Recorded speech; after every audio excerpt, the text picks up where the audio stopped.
Hi ಎಲ್ಲರಿಗೂ welcome to Ganga cooking blog. ಯಾರೆಲ್ಲ first time ನನ್ನ ವಿಡಿಯೋನ ನೋಡ್ತಾ ಇದ್ದೀರಾ, ನಮ್ಮ ಚಾನಲ್ನ ಸಬ್ಸ್ಕ್ರೈಬ್ ಮಾಡಿಕೊಂಡು ವಿಡಿಯೋನ ನೋಡಿ, ಹಾಗೆ ವಿಡಿಯೋನ ಪೂರ್ತಿ ನೋಡಿ, ಹಾಗೆ ವಿಡಿಯೋನ ಹೈಪ್ ಮಾಡಿ. ಹಾಗೆ ಫೇಸ್ಬುಕ್ಕಲ್ಲಿ ಯಾರೆಲ್ಲ ವಿಡಿಯೋ ನೋಡ್ತಾ ಇದ್ದೀರಾ ನನ್ನ ಪೇಜ್ನ ಫಾಲೋ ಮಾಡಿಕೊಂಡು ಇನ್ನಷ್ಟು ವಿಡಿಯೋಗಾಗಿ ಸಪೋರ್ಟ್ ಮಾಡಿ. ನಾನಿವತ್ತು ನಿಮ್ಮ ಜೊತೆ ಶೇರ್ ಮಾಡ್ತಾ ಇರೋಂಥದ್ದು ಮಟನ್ ಸಾಂಬಾರು. ನಾನು ಯಾವ ರೀತಿ ಮನೇಲಿ ಮಾಡ್ಕೋತೀನಿ, ಹಾಗೆ ಇದು ಯಾವ ಹೋಟೆಲಲ್ಲಿ ಸಿಗೋವಂಥ ಸಾಂಬಾರಿಗಿಂತನೂ ಕಡಿಮೆ ಇಲ್ಲ, ಅಷ್ಟು ಟೇಸ್ಟಿಯಾಗಿರುತ್ತೆ. ಸೊ ನಾನಿಲ್ಲಿ 1 kg ಮಟನ್ನ ತೊಗೊಂಡಿದ್ದೀನಿ. ಹಾಗೆ ಅದರಲ್ಲಿ ಬರೋ ಕೊಬ್ಬಿನ ಅಂಶ ಇರುತ್ತಲ್ಲ, ಅದನ್ನು ಸಪ್ರೇಟ್ ಮಾಡಿ ಎತ್ತಿಟ್ಕೊತಾ ಇದ್ದೀನಿ. ಸೊ ತುಂಬಾ ಚೆನ್ನಾಗಿರುತ್ತೆ ಈ ಒಂದು ಮೆಥಡಲ್ಲಿ ನೀವು ಮಟನ್ ಸಾಂಬಾರನ್ನ ಮಾಡಿಕೊಂಡ್ರೆ. ಸೊ ಬನ್ನಿ ಹೇಗೆ ಮಾಡೋದಂತ ನೋಡೋಣ. ನಾನಿಲ್ಲಿ ಒಲೆ ಮೇಲೆ ಒಂದು ಬಾಣಲೆನ ಇಟ್ಕೊಂಡಿದ್ದೀನಿ. ಇಟ್ಕೊಂಡು ಅದಕ್ಕೆ 1 ಸ್ಪೂನು ಎಣ್ಣೆನ ಹಾಕ್ಕೊಂಡಿದ್ದೀನಿ. ಎಣ್ಣೆ ಹಾಕ್ಕೊಂಡು ಒಂದು 4-5 ಸ್ಪೂನು ಧನಿಯಾ ಕಾಳನ್ನ ಹಾಕ್ಕೊತಾ ಇದ್ದೀನಿ. ನಿಮಗೆ ಎಣ್ಣೆ ಆಪ್ಷನಲ್ಲೂ ಬೇಡ ಅಂದರೆ ನೀವು ಸ್ಕಿಪ್ ಮಾಡಿ ಹಾಗೆ ಫ್ರೈ ಮಾಡ್ಕೊಳ್ಳಿ. ಸೊ ನಾನಿಲ್ಲಿ ಒಂದು 4 ಬ್ಯಾಡಗೆ ಮೆಣಸಿನ್ಕಾಯಿ, ಒಂದು ಖಾರಕ್ಕೆ ಎಷ್ಟು ಬೇಕೋ ಅಷ್ಟು ಗುಂಟೂರು ಮೆಣಸಿನ್ಕಾಯಿ, ಹಾಗೆ ಚಕ್ಕೆ 1 ಇಂಚು, ಒಂದು 4-5 ಲವಂಗನ ತೊಗೊಂಡಿದ್ದೀನಿ. ಹಾಗೆ 1 ಈರುಳ್ಳಿ ದಪ್ಪಕ್ಕೆ ಹಚ್ಕೊಂಡಿರೋವಂಥದ್ದು ಈರುಳ್ಳಿ. ಸೊ ಇದನ್ನು ಚೆನ್ನಾಗಿ ಈ ರೀತಿ ಫ್ರೈ ಮಾಡ್ಕೊಬೇಕು ನಾವು ಒಲೆ ಮೇಲೆ ಇಟ್ಕೊಂಡು.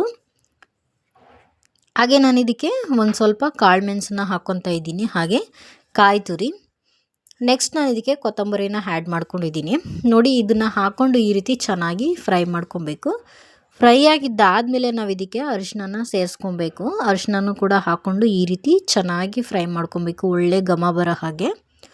ಹಾಗೆ ನೆಕ್ಸ್ಟು ನಾನಿಲ್ಲಿ ಫಸ್ಟಿಗೆ ಕುಕ್ಕರ್ನ ಇಟ್ಕೊಂಡು ಒಂದು ಸ್ವಲ್ಪ ಎಣ್ಣೆನ ಹಾಕ್ಕೊಂಡು, ಹಾಗೆ ಒಂದು ಅರ್ಧ ಕಟ್ ಮಾಡಿರೋಂಥ ಈರುಳ್ಳಿನ ಹಾಕ್ಕೊತಾ ಇದ್ದೀನಿ, ಸಣ್ಣಕ್ಕೆ ಹಚ್ಕೊಂಡಿರೋಂಥದ್ದು. ಸೊ ಹಾಗೆ ನಾನಿಲ್ಲಿ 1 kg ಮಟನ್ ಏನು ತೊಗೊಂಡಿದ್ನಲ್ಲ ಅದನ್ನು ನಾನು ಸೇರಿಸ್ಕೊತಾ ಇದ್ದೀನಿ. ಸೇರಿಸ್ಕೊಂಡು ಇದನ್ನು ಚೆನ್ನಾಗಿ ಈ ರೀತಿ ಮಿಕ್ಸ್ ಮಾಡ್ಕೊಬೇಕು. ನಾವು ನೀಟಾಗಿ ಮಿಕ್ಸ್ ಮಾಡಿಕೊಂಡು ನೆಕ್ಸ್ಟ್ ಇದಕ್ಕೆ ಅರಿಶಿನ ಹಾಗೆ ಉಪ್ಪನ್ನ ಸೇರಿಸ್ಕೊಂಡು ಚೆನ್ನಾಗಿ ಮಿಕ್ಸ್ ಮಾಡ್ಕೊಬೇಕು. ಈ ರೀತಿ ಒಂದು 2 ಮಿನಿಟ್ಸ್ ನಾವು ಈ ರೀತಿ ಚೆನ್ನಾಗಿ ಮಿಕ್ಸ್ ಮಾಡಿಕೊಂಡು ಈ ರೀತಿ ಉಲ್ಟಾ ನಾವು ಕುಕ್ಕರ್ ಲಿಡ್ನ ಕ್ಲೋಸ್ ಮಾಡಿಟ್ಟು ಒಂದು 10 ನಿಮಿಷ ನಾವು ಇದನ್ನು ಬೇಯಿಸ್ಕೊಬೇಕು. ನೆಕ್ಸ್ಟ್ ಇಲ್ಲಿ ನಾವು ಹುರಿದಿಟ್ಕೊಂಡಿರೋಂಥ ಎಲ್ಲ ಮಸಾಲೆ ಪದಾರ್ಥ ಕೂಡ ತಣ್ಣಗಾಗಿರುತ್ತೆ. ಸೊ ನಾನಿಲ್ಲಿ ಬೆಳ್ಳುಳ್ಳಿನ ಸೇರಿಸ್ಕೊಂಡಿದ್ದೀನಿ.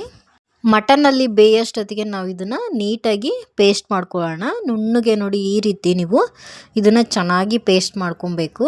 ಈ ಥರ ನಾನು ಯಾವ ಥರ ತೋರಿಸಿದ್ದೀನಿ ಆ ಥರ ನೋಡಿ. ಇಲ್ಲಿ ಮಟನ್ ಕೂಡ ತುಂಬ ಚೆನ್ನಾಗಿ ಬೆಂದಿರುತ್ತೆ.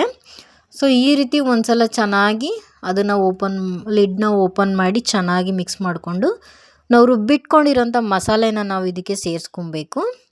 ಸೊ ನಿಮಗೆ ಎಷ್ಟು ನೀರು ಬೇಕಾಗುತ್ತೆ ನಿಮ್ಮ ಅಳತೆಗೆ ತಕ್ಕಂಗೆ ನೀವು ನೀರನ್ನ ಹಾಕ್ಕೊಳ್ಳಿ. ನಮಗೆ ಎಷ್ಟು ಸಾಂಬಾರು ಬೇಕಿತ್ತು ಅಷ್ಟು ನಾವು ಹಾಕ್ಕೊಂಡಿದ್ದೀವಿ. ಸೊ ನಿಮ್ಮ ಅಳತೆಗೆ ತಕ್ಕಂಗೆ ನೀವು ನೀರನ್ನ ಸೇರಿಸ್ಕೊಂಡು ಚೆನ್ನಾಗಿ ಈ ರೀತಿ ಮಿಕ್ಸ್ ಮಾಡ್ಕೊಬೇಕು.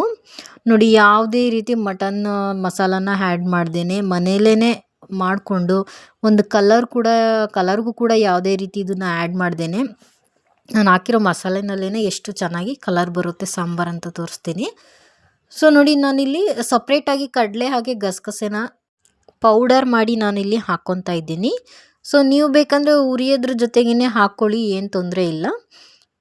ಸೊ ನೋಡಿ, ಈ ರೀತಿ ಒಂದು ಸಲ ಚೆನ್ನಾಗಿ ಇದನ್ನು ಮಿಕ್ಸ್ ಮಾಡ್ಕೊಬೇಕು. ಈ ಥರ ನೀಟಾಗಿ ಮಿಕ್ಸ್ ಮಾಡ್ಕೊಂಡಿದ್ದಾದಮೇಲೆ ನಾವು ಮಟನ್ಗೆ ಸ್ವಲ್ಪ ಆಲ್ರೆಡಿ ಉಪ್ಪನ್ನ ಹಾಕ್ಕೊಂಡಿರ್ತೀವಿ. ನೀವು ರುಚಿ ನೋಡಿಕೊಂಡು ಎಷ್ಟು ಬೇಕಷ್ಟು ಉಪ್ಪನ್ನ ಹಾಕ್ಕೊಂಡು ಲಿಡ್ನ ಕ್ಲೋಸ್ ಮಾಡಿ ನಾನು 4 ವಿಸಲ್ನ ಹಾಕ್ಕೊಬೇಕು.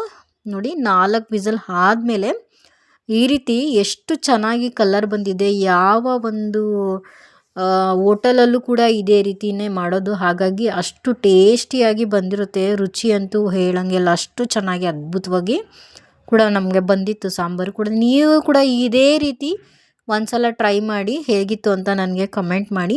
ತುಂಬಾ ಚೆನ್ನಾಗಿ ಬಂದಿತ್ತು.